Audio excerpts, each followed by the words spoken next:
तुम्हारी फैमिली कुछ पैसों के लिए तुम्हें किसी वेल्दी फैमिली को बेच देती है और बेचने का सिर्फ एक ही रूल है कि तुम्हें उनकी बेटी से शादी करनी होगी जो कि ऑलरेडी प्रेग्नेंट है। और तुम्हारी शादी उस पर्सन से होने के बावजूद भी तुम्हें उस फैमिली में वो रिस्पेक्ट नहीं मिलती है जो तुम्हें एक्चुअली में मिलनी चाहिए। और वहीं उस घर में तुम्हारी मुलाकात होती है यानी तुम्हारे वाइफ के बड़े भाई से, जहाँ वो पर्सन तुम्हारी हेल्प करता है उस फैमिली में एडजस्ट होने के लिए, जहाँ वो तुम्हें बिजनेस एंड सब चीजें सिखाएगा। लेकिन क्या हो उसी पर्सन को तुमसे प्यार हो जाए।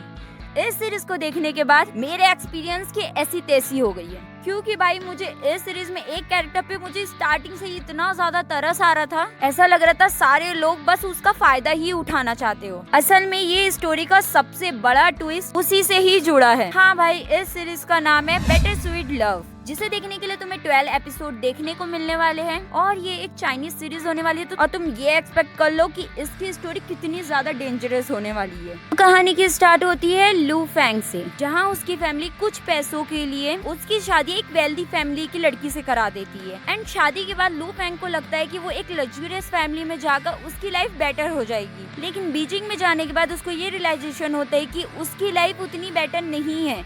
वहाँ भी उसे लोगों के ताने सुनने पड़ते हैं एंड लोगों का काम करना पड़ता है, जहाँ उसकी लाइफ और खराब हो चुकी है। लेकिन वहीं उसकी मुलाकात होती है लू क्विंग से, जो कि भाई उसके पत्नी का बड़ा भाई है। लू क्विंग से मिलने के बाद उसकी लाइफ थोड़ी बेटर होने लगती है, क्योंकि भाई लू क्विंग लू फांग को उसके करियर में सपोर्ट करता है, उसे बिजनेस सिखाता है, उसे स्टडी करवाता है एंड उसे बिजनेस के बारे में सारी जानकारी देता है। लेकिन जैसे जैसे स्टोरी आगे बढ़ती है तो लू क्विंग को ये रियलाइजेशन होता है कि अब वो लू फैंग को उस नजरिए से नहीं देखता है, यानी अब वो उसे पसंद करने लगा है। लेकिन लू फैंग सिर्फ उसे भाई के तौर पे ही देखता है। लू फैंग और लू क्विंग की जिंदगी किस तरह से चेंज होती है, दोनों क्या एक दूसरे को एक्सेप्ट कर पाते हैं, क्या लू फैंग अपनी मैरिड लाइफ को छोड़ के लू क्विंग के साथ आएगा या नहीं, ये स्टोरी में और क्या क्या चीजें होने वाली, ये सब जानने के लिए तुम्हें इस स्टोरी को देखना होगा।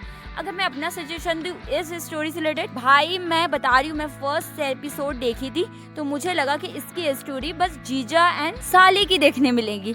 लेकिन जो स्टोरी ने टर्न लिया है मैं तो एक्सपेक्ट ही नहीं कर सकती। मैंने जब इसका 11 एंड 12 एपिसोड कल ही खत्म करी तो उसके बाद मुझे रियलाइज हुआ कि ये स्टोरी सच में एक मास्टरपीस है।